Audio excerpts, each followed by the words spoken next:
Welcome to Channel 17, the Town of Colonie Government Channel.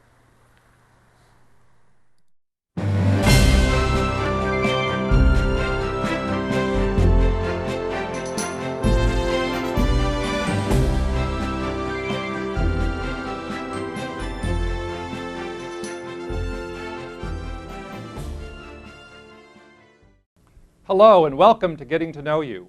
I'm your host, Robert Jaquay. On today's program, we're going to be talking about OASIS, which is an educational enrichment program for people 50 years and older. And we're going to be meeting Meg McCarthy, who is the director of the New York State Capital Region OASIS, and also Linda Borowsky, who is a program coordinator. Let's go meet them. Meg and Linda, thank you very much for being my guests today. Thank you. Thank you. Nice Glad having to you be here. Nice having you here. Before we start talking about OASIS, it's customary to have my guests give a little information about themselves, where you came from and how you got here. So Meg, I'm going to start with you. Okay, sure. Well, my name is Meg McCarthy, and I actually grew up in this area in Clifton Park, and I went to college at the University of Vermont, and after spending some time abroad, I came back to this area and began working with a medical association for internal medicine specialists. And I was there for about 5 years before coming to OASIS. And I've been here for just about a year. And you became the director, I right? did. How about you, Linda? I'm from the Albany area originally. My husband and I live in Schenectady. I graduated from Sage Albany, Sage College, and with a degree in paralegal studies. And what I'm doing is totally different from that now, but I love it. Stayed home and raised my daughter for about 7 or 8 years, then went back to work part-time for a school, and was working for a church when this opportunity came up to be a program coordinator for OASIS. And it's a different population than I've worked with. I've worked with children and young adults, so I'm actually enjoying it and learning a lot. You seem invigorated and ready to take on the task. It's fun. It's a fun job. Now, what is OASIS? I must confess that when and I've heard of OASIS before, that when I first looked at it, I tried to figure out what the acronym was, and I looked through all the literature, and I couldn't do it. I tried to do it, but so is it an acronym for anything, or what is OASIS? OASIS is for mature adults 50 and over, which we don't think the senior population is being 50. Many of our members are still working, still part-time or full-time. And it doesn't really, at one time it did stand for something, but it got so convoluted as people were trying to figure it out that it really is what we consider an oasis, and it's different from for everyone else, what they consider an oasis, going to humanities courses, going on trips. So it really is, people can create their own sort of adventure and their own sort of educational, their own little oasis, yes. I like that. All right, now, Meg, what is the purpose? What is the purpose for OASIS? What's it all about? Well, OASIS actually started in the early 80s by a woman named Marilyn Mann, who really thought that people needed to be engaged beyond retirement, and as people were aging and living longer and retiring earlier, there was really a need for a place where people could continue to stay engaged, both in volunteer opportunities and with lifelong learning. So it started very small with just some pilot money from May department stores, and then it grew to what it is today through multiple sponsorships, and we have 26 centers throughout the country now in 26 different cities, and an OASIS Institute, which is located in St. Louis, Missouri. So the Institute, is that considered the headquarters for the whole organization? Yes, it is the headquarters. Again, it's in St. Louis, Missouri. They do some internal support for us, so they've developed a database, a member database that we use, but more importantly, they work toward getting continued funding to support the programs locally. We have a computer connections course that, a whole curriculum that has been developed based on funding from the AT&T Foundation, and it's getting older adults involved in computers right from the beginning up into very advanced levels, and they also support certain humanities programs that we have. So the whole objective is to try to keep the cost down for the participant by getting corporations and other entities to support through funds and grant monies, that kind of thing. It's exactly that. And I would also say that it helps support curriculum development at really high levels where they bring in different scholars and have the ability to really test some of the programs to make sure that they work for older adults. What degree of independence, is there a degree of independence in the organization? I mean, you have the institute, you have the formal organization, but now you have your 26 cities. Do you all follow a rigid structure, or are you able to have your own, way with it? We have a lot of flexibility within our local programs. Obviously, when we cover, when you cover 26 different cities, there are different people in different places throughout the country. So we do have a lot of flexibility with the type of programs we offer. And a lot of our committees are volunteer-based, and so it really kind of depends on the interests of our local volunteers as well.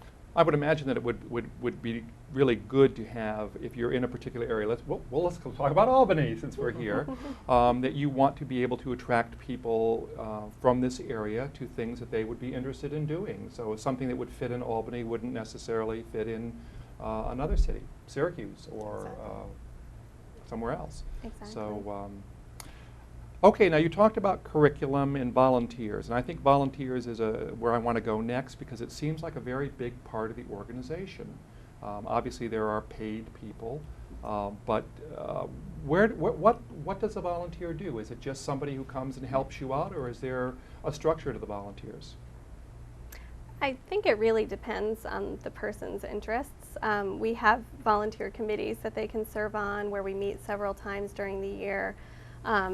To people who help us out with our actual events on site, so they help with registration or setting up our equipment, things like that. We also have volunteer instructors, so a lot of people who may be entering another phase of their life where they're retired or have a second career and just want to use some of the skills that they've acquired. We have all kinds of opportunities. So I imagine you get your volunteers from people who have participated in the program first and say, I want to be more involved, or is that not so? Sometimes that's a good way to do that. We recruit, or they just say, I would like to do that. But when people sign up actually to become members, on their membership form, there's an option to say, I'd like to be involved in, and there's probably 10 or 12 things, or other, if you have a particular interest or a particular profession that you've been involved in the past or are still involved in. So they could pretty much create their own kind of volunteer involvement. Sign me up now. Okay. Right? It's on tape. I want to talk about the courses and what someone can expect when they look at the catalog and want to participate. But since you mentioned membership, this is a membership organization. You join OASIS? Yes, you do. We have memberships when we send out our catalogs, or if someone asks for a catalog, or they could do it online, or they could call the office. I had a woman do that yesterday, called and gave me her information. She got the information from a friend about OASIS, and they sign up and become members. They get a card and a letter from Meg saying, welcome to OASIS. There's no charge. It's a free application. That's a deal. That's a deal. It's such a deal. They get all of our mailings, any special events we do with SUNY, the University of Albany, or the Alumni Association Emeritus Center. They get invited to those kind of things, travel, those kind of things. And there's no charge until they want to take a course, and then it's a small trimester fee, and then a small fee for the course itself. Okay, so you don't pay to become a member, and you should be a member. You need to be a member in order to participate. You need to be a member, yes. Okay. Yes. And then as you use the word trimester, so that covers an entire It covers year? an entire year except for January and February. We have March through May is when we do our programming. March through June, we do our programming. March through June, and then July through September. No, July. Yeah, it's So you do have okay. actual trimesters? We have to have actual trimesters. We do. It's March to May is what we call our winter-spring trimester, and then from May, from June until August, it's our summer semester, and we're just entering our fall semester now. Our catalog just came out, so that runs from September to December. We try to stay away from January and February just because the weather is a little bit difficult people go away. in this area, Right. and people go We away. have a lot of snowbirds that go away. Right. So. Yep. Now, are there particular programs or courses, they're called courses, Yes. that you would, because of the season, you'd offer in the spring, in the fall, rather than in the summer? Summertime, we try to do a lot of trips, and our course catalog is a lot thinner, we try to do, keep it a variety of things. But in fall and winter, we do seasonal relational things to Christmas, fall walks. We have a walk in the Pine Bush for the fall, Saratoga, a walk around the town and a bus trip to Saratoga.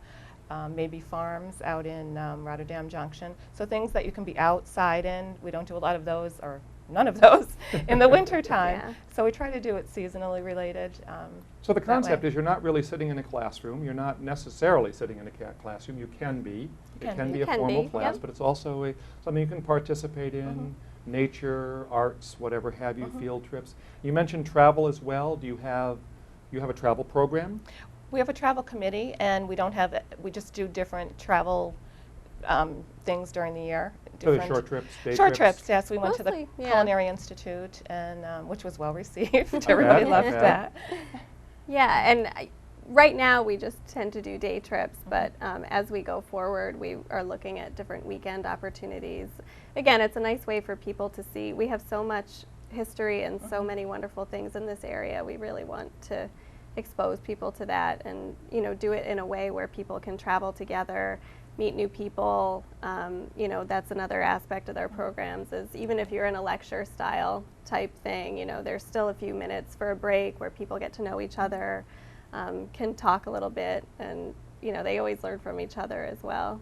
Sounds like a fun thing to And do. we learn a lot, that's for Yes, sure. definitely. Now, in establishing the curriculum, you have some volunteer help, but is it basically on your shoulders to come up with, the scope? You have how many courses in the fall? About 50 50, courses in the 50. fall. It's considerable. No, thank Yeah. goodness it's not on all our shoulders at all. We may do the follow-up to it, but the curriculum committee really comes up with ideas or something they've been to or a speaker that they've heard and recommends that to the whole committee. And as I said, we do a lot of the follow-up, but they do as well. Yeah, we do the final scheduling just to make sure that we don't have a lot of overlap, because a lot of people sign up for multiple courses and we don't want to have that be a conflict for people if we have that going on. But most of the time, a lot of people do a lot of the follow-up for us. And again, sometimes they're personal friends or former colleagues, and they can at least introduce people to OASIS. If it's a new speaker who's not familiar with OASIS, they kind of tell them about it and get their general preferences first.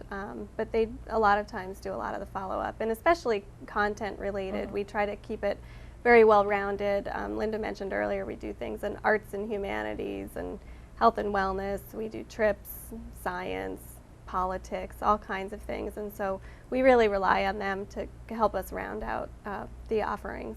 And you said your fall catalog just came out, so we're going to have a bit of a preview here of it, and we'll talk about how someone can actually get the catalog. I know you can get it online, you can download it, but you can also get it by contacting you. Yes. Okay, Actually. you want to give us that information? Yes, you can call our office at 442-3913. You can email us at www.oasisnet.org. .org. And Okay. both of our contact information is on there as well.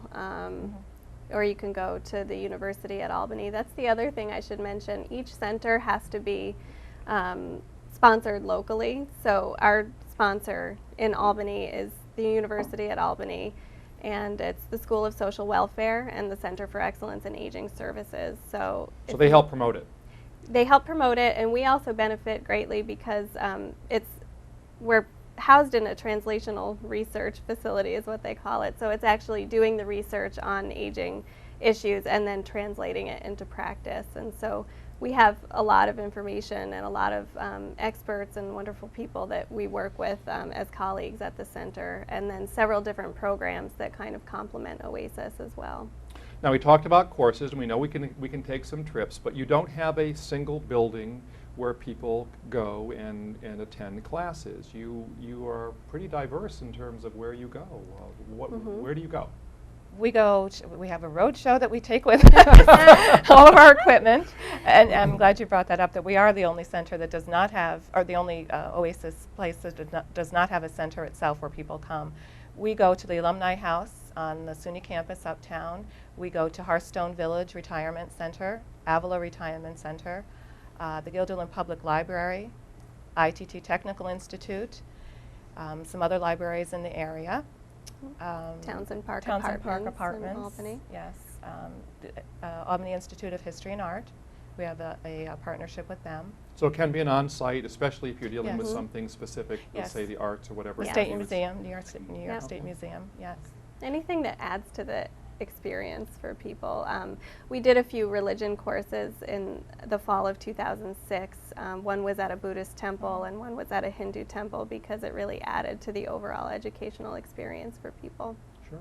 Now we've talked a lot around the whole course issue, but let's start talking about what people can look for, the types of courses that are being offered in the OASIS program.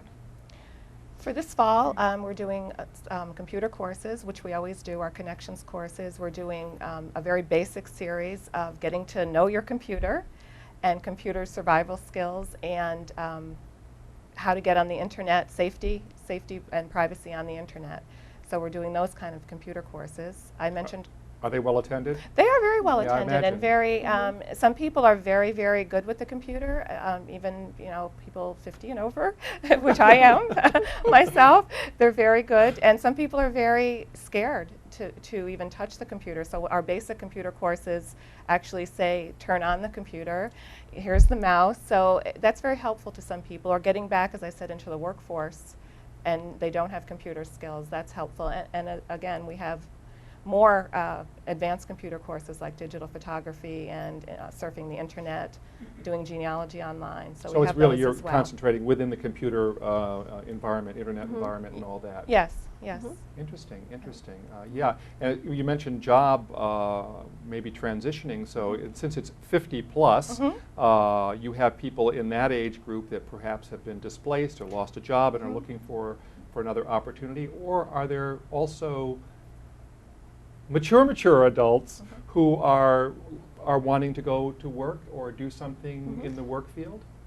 Definitely. Oh, yes. We had several people. We did an intro to Excel, Microsoft Excel, in the fall of '06, and that was really well attended, just learning different things that, people may be familiar with the computer or, older versions of the computer, and now they're looking to learn the new programs and the newer skills. With computers, everything changes pretty quickly. So we have a relationship, too, with the University at Albany Emeritus Center, so retired faculty members who we're hoping to do something on PowerPoint for them specifically and for others who, maybe had missed that. I know when I was in college, PowerPoint was just, coming out and nobody really knew how to use it that well, and now you see it everywhere. And so we're trying to kind of move with the times as well and be as up to date as possible. I guess another way to put this is that you're not getting necessarily people who are participating in the program who have a lot of time on their hands and are just looking for something to do. There's also a group of people who have a purpose, who want to achieve something, maybe in terms of employment or other. So now we've talked about computers. What else? Arts and literature? Arts and literature, there's something very exciting happening this fall. The University at Albany is participating in what we're calling the China semester, and they're doing campus activities that are open to most of the community. Most programs are open to the community also. Anything from the history of China to modern day China, all aspects of it, art and food and all kinds of things. And so OASIS is fortunate enough, again, to be at the university, and we'll be offering 5 or 6 different courses related to China given by faculty members at the university. So things on environmental challenges, the changing business environment as China emerges, different food opportunities, and banquet style dinner, and so we have all kinds of exciting things happening. Clearly China is a place we need to pay more attention to, right? And with the Olympics coming up, we Yeah. also I have have a something course on the Olympics too. Interesting. I was also noticing in the catalog too that, for instance, if you like literature, there's a course that would focus on an author or authors, and people would perhaps read and discuss. Also attending performances. Film is also a part of it, isn't it? Yes, it is. We have a relationship with the Performing Arts Center at SUNY, and they they give us their catalog and see, and we pick out things that we think would be pertaining to our people, our members that would like them. And film, we're doing an underrated film series with John McCarthy. Not sure what films he's picking out. I think it did say in the catalog, but it's the underrated things that you don't necessarily see, and then talking about those, viewing them, and then talking about them. We also have a literature course on Edith Wharton, the world of Edith Wharton, and the people will read the book as they're going along.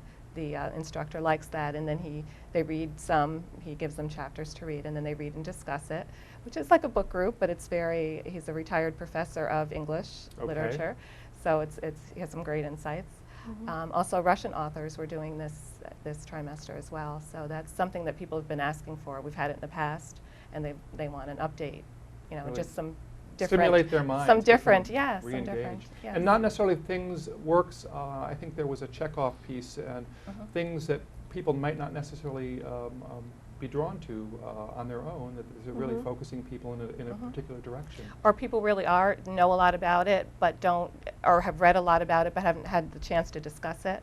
And our professor that does that she's a professor, or she was a professor of Russian literature. Okay. So she has and has been there, so her insights are great as well. Okay.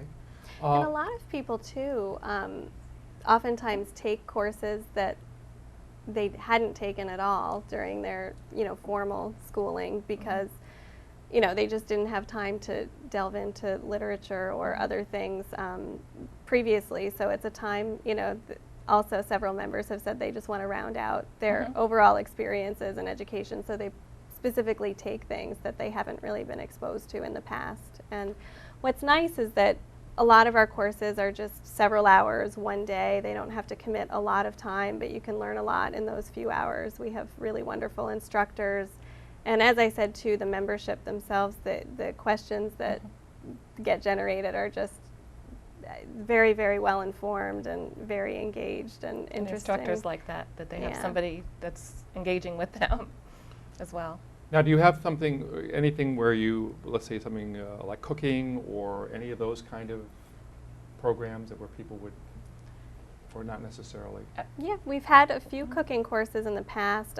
One that we did before was cooking for one or two, now that children are out of the house and you're making smaller meals, maybe just for yourself or you and a spouse or someone else you live with. But we're also doing, I think it's Savor the Flavor this fall, talking about different ways to use herbs in cooking and kind of some new exciting ways to think about it. We have a master gardener from Cornell Cooperative Extension doing that. She's getting her own herbs and bringing them and doing different things with them. So. Now, I imagine you have people who are repeat attendees who love this program and come back year after year. But how do you get new people to know about it, number one? This is a good way right now, but know about it, but to participate. We try to put our catalogs out wherever we think there will be people that would be interested. Word of mouth, people tell a friend, tell a friend, tell a friend. Just really word of mouth is the biggest way right now. We're trying to do more with our marketing, a new marketing and public relations committee to see what other ways we could promote. Our website is one way as well. I think it's terrific. I mean, my sister lives in Syracuse, and I would never have heard about OASIS unless she started talking about it. And first, I had no clue what she was talking about, and then she described what she was attending, and she was really committed to it. And I know that she got friends to come with her, and that's the way it all worked there. So I would imagine that word of mouth is really extremely important. It's very important. If somebody's excited about something, they tend to get other people excited about it as well. And then we say, just come and see, just come and see what it's about. And most people end up coming to, as you said, to several things, and we see them all the time. And it's not a really great expense. When you look at the cost per course or session, it doesn't seem like you're going to break your bank attending this. Not really, no. Very reasonable. And as Meg said, it's mostly one or two courses for a series, one course usually, and a small trimester fee to cover processing fee. Now, I went to the national page, I guess it's the Institute page, and there was a figure there. They celebrated 25 years of OASIS in 2006, right? That was in the annual report anyway, the 2006. And they mentioned that in the next decade, there are going to be 76 million people who are approaching retirement. Mhm. Woof, Yes. that's a lot. That's Yes. That's a lot. And It's people who huge. want to keep themselves stimulated. I love the whole concept behind this, that, you know, it's to stimulate you, to have you also, there's a civic aspect to it, to become a part of your community and to Exactly. engage. Exactly, and people Mhm. tell us that all the time, that they are meeting other people, they get involved in other things with the OASIS people, they get talking to other people, and it really is a way to keep fresh and to keep, you know, your mind alive and meet other people as well. The OASIS wave. I'm going to be going to Florida in a couple of years, I tell you, and I Just noticed that there started. isn't a Florida city yet, so I'm No, thinking, oddly why? enough, there is not. but- Call the institute. See if we can Call change the- call the that. institute, yes. Request one. Call the institute. I love That's it. how they all get started, by the need, the people express a need for that kind of thing, and that's how they've all gotten started. I also love too, there was, I think it was from one of the sources I looked at, there was a banner, it said, it's not an age thing. And really trying to dispel this idea that as you mature, I love Mature it, I adults, love that's it. what it's- As you mature, you know, it's not, this is a beginning for many people to a lot of freedom and exploring, Yes. you know, wonderful new things. They're able to do things they weren't able to do while they're working, and as I said, some people are still working part-time, and they go around their schedules to attend the courses, so Yep. that tells you something. And a lot of our members say that they're busier now than they They're- ever yes, were. when they were retirement is working. busier. Yeah. Well, yes, I've heard that too. Yeah. Well, we're at the end of our program, and I've really enjoyed talking about OASIS, and we'll put up the webpage again and the phone number, and really want to encourage our viewers to explore the possibilities here in our area. You know, we have one of the 26 centers here. But before I say goodbye to you, is there something you'd like to say, repeat, emphasize? Sure. Linda touched on it briefly, but if you're unsure if you want to actually become a member, you can certainly, you know, call us in advance, come to one of our programs, just pay, you know, the fee for the day and just come and check it out and see what you think. And, you know, again, we're on the web and we're available by phone. I think you mentioned the number, but it's 442-3913. And if you have any questions, just give us a call, and we're certainly here to help out. And the other thing, we have, as Linda mentioned, established some new committees. One is is working with community partners, again, because we are not, you know, one center as some of the other areas are. We go out into the community. We're always looking for new sites and new ways to partner with different organizations. And so, you know, get involved in one of our committees if you're interested, or just come to the programs. We're here, and we hope to see everybody. I hope so too. And once again, thank you so much for sharing with me today and being my guest. Thank Thank you. you. I enjoyed it. We enjoyed Thanks. it as well. Thank you. And thank you for joining me on Getting to Know You. I hope you liked today's show and will join me next week. Until then, have a good one.